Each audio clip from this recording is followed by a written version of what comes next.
Ya, berawal dari kasus penganiayaan, bahkan memamerkan harta yang dilakukan oleh anak pejabat Ditjen Pajak. Sekarang kasus ini semakin bergulir. Sang ayah sudah dicopot dari jabatannya, bahkan juga sudah mengundurkan diri, tapi tidak berhenti. Masyarakat sudah geram mengingat ada pejabat yang anaknya memukul anak orang, tapi ternyata pejabat tersebut punya harta kekayaan fantastis 56,1 miliar. Oke lah, kalau jabatannya adalah eselon 3, tapi apakah ini sesuatu yang wajar?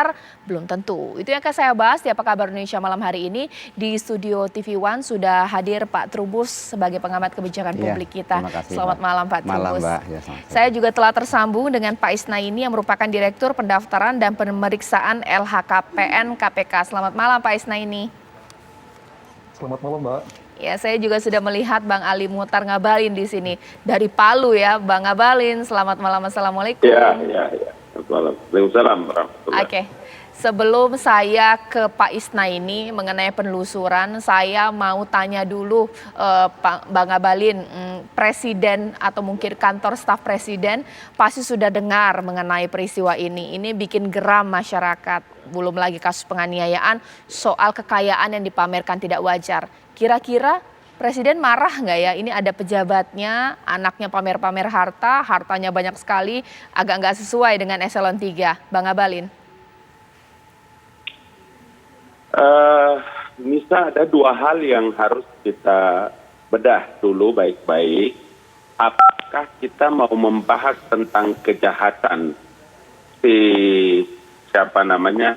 MDS-nya, atau kita mau membicarakan dan mengorek berapa jumlah harta atau dari mana? Apakah kita memiliki kewenangan untuk membicarakan faktor mana? Bang Ngabalin, saya jawab supaya, ya. Bang Ngabalin. Tunggu. Kita sepertinya akan membahas tidak untuk penganiayaan. Itu sudah saya bahas kemarin. Kita fokus ada pejabat punya kekayaan diduga tidak wajar. Bang Ngabalin. Diduga boleh. Boleh saja, siapa boleh menduga. Tapi kita tidak boleh menghakimi orang. Kita tidak boleh menghakimi orang karena di negara ini ada institusi yang memiliki kewenangan untuk mendeteksi termasuk laporan harta kekayaan seseorang.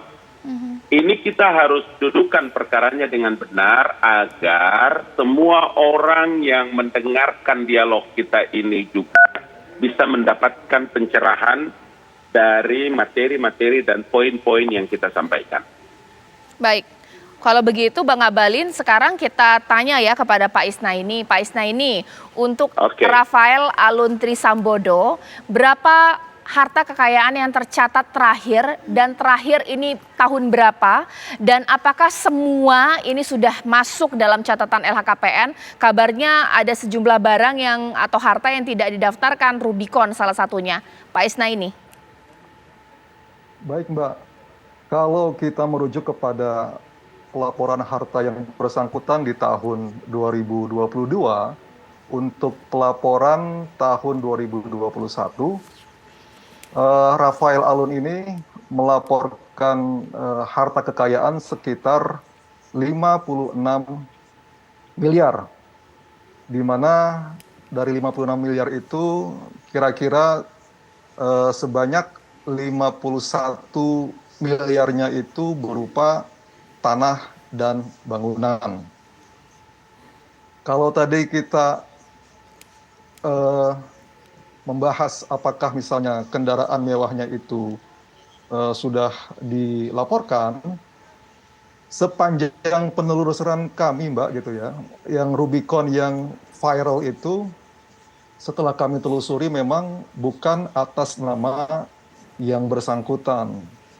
Jadi karena bukan atas nama yang bersangkutan, memang pada saat kami menelusuri ke instansi yang terkait, tentunya karena bukan atas nama yang bersangkutan, di LHKPN kami memang melihat itu tidak terlaporkan gitu, Mbak.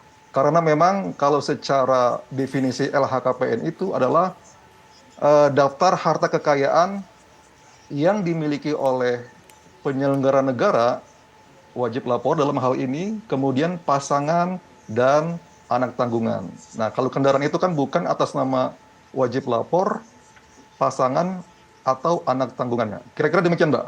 Oke, Pak, berarti mobil Rubicon itu tercatat atas nama siapa? Anak, kerabat, atau istri? Tercatat atas nama orang lain, Mbak. Oh, Dan mungkin oke. saya tidak perlu mengungkapkan di sini Iya, iya. tercatat atas nama siapa. Berarti gitu. bukan keluarga inti ya? Oke, mungkin saya karena sudah ada hal yang ingin saya tanyakan kepada Bang Ngabalin. Bang Ngabalin, oke, kita pasti mengedepankan azas praduga tidak bersalah ya, karena ini adalah harta orang. Ya. Tapi adalah ini sudah jadi Ya. konsumsi publik. Publik begitu bertanya-tanya, pakai tanda tanya besar, pejabat eselon 3 punya harta hampir setara Ibu Sri Mulyani, Bang Ngabalin.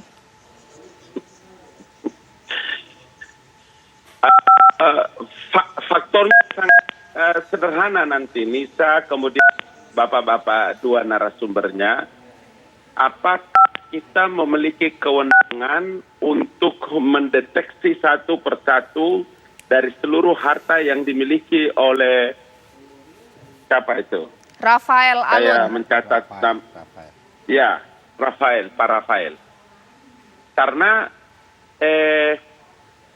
saya mau mengemukakan itu supaya duduk perkaranya harus kita jelas dulu. Apakah saya dengan kedua narasumber bersama TV One memiliki kewenangan untuk mengurai, membicarakan dari mana hartanya dia dapat, kemudian bagaimana caranya dia pamer dan lain-lain dengan kasus yang terjadi pada anak ini, si Mario. Supaya kita jangan menghakimi orang di ruang publik lewat media, kemudian orang tidak mendapatkan pencerahan. Karena tidak boleh menurutku, ya. Ya. Apakah KPK dengan kewenangannya kemudian datang dan mengurai dari laporan hasil kekayaannya sama kedudukannya dengan kita yang membahas hari ini di televisi? Oke. Itu dulu, bisa. Baik, oke. Sekarang saya mungkin ke Pak Trubus dulu. Ya. Pak Trubus sebenarnya ya Bang Ngabalin ini ingin bersikap netral ya. Ya. Bahwa kita jangan ada judgement dulu Betul. sebelum ada hasil dari penelusuran. Ya. Tapi sekiranya kemarahan dari masyarakat karena soal harta yang dipamerkan, Iya. seorang pejabat publik, taruhlah eselon 3 ini sesuatu yang wajar nggak sih? Atau mungkin masyarakat ini kok mau tahu aja harta orang atau seperti apa? Iya, sebenarnya kekepoan masyarakat itu ya terhadap kasus Rafael ini sebenarnya kan sesuatu yang wajar gitu ya, ingin tahu gitu kan. Sebenarnya yang bersangkutan jabatan eselon 3 kok kekayaannya sampai miliar-miliaran itu kan yang di publik seperti itu. Akan tetapi kita juga memahami apa yang disampaikan oleh Bang Ngabalin gitu, bahwa itu kita nggak boleh, kalau menduga ya boleh, tapi kita jangan memvonis lah kira-kira gitu. Nah karena itu dalam hal ini sebenarnya kepentingan publiknya adalah bagaimana publik itu diberikan penjelasan yang memadai. Itu saja, karena apa? Karena sesungguhnya persoalan ini kan persoalan ya mungkin laten atau enggak ya, atau lama yang berulang-ulang sudah ada kok dari dulu ya kasus-kasus seperti ini gitu. Cuman mungkin publik perlu diberikan penjelasan yang lebih memadai sesungguhnya perlakuan yang seperti apa terhadap mereka-mereka yang ditengarai atau dicurigai mempunyai kekayaan yang istilahnya tidak wajar seperti itu. Kalau asal-usul kekayaan macam-macam karena dia usaha, istrinya berusaha, ya kita kan nggak boleh dan di Indonesia nggak ada larangan orang kaya itu nggak ada larangan gitu masalahnya kan. Oke, karena tadi ada pertanyaan dari Bang Ngabalin, jangan sampai dialog saya malam hari ini menjadi ajang untuk kita melakukan judgement pengadilan publik. Saya langsung klarifikasi kepada Pak Isnaini. Pak Isnaini, Direktorat Pemeriksaan dan Direktorat Pendaftaran dan Pemeriksaan LHKPN KPK ini nanti akan menelusuri seperti apa dan sesuai dengan kapasitas KPK tidak? Pejabat yang sudah daftar LHKPN, kalaulah ada yang tidak akurat, ini bisa hati-hati sesaat lagi.